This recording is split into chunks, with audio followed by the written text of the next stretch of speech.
My name is Peter Rodriguez. I work for Beachfront Only Vacation Rentals, and I am the maintenance and operations manager. We've been using UpKeep since the end of 2016. We use task management, we use the billing, we use the assets, we use the inventory. We kind of use all the features, primarily for our maintenance of the vacation rentals and long-term rentals. With UpKeep, we really appreciate the ability to manage inventory, manage assets, but it's the task management that has made our job scheduling and managing tasks so much easier. Before UpKeep, we used an Excel spreadsheet to manage our tasks and try and schedule them.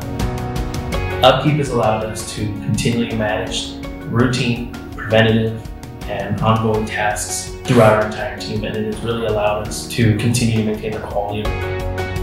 Using UpKeep has greatly decreased the amount of time required to schedule and manage tasks. It's allowed myself and the other managers to spend more time in the field physically with the guys, but also face-to-face interactions with our guests.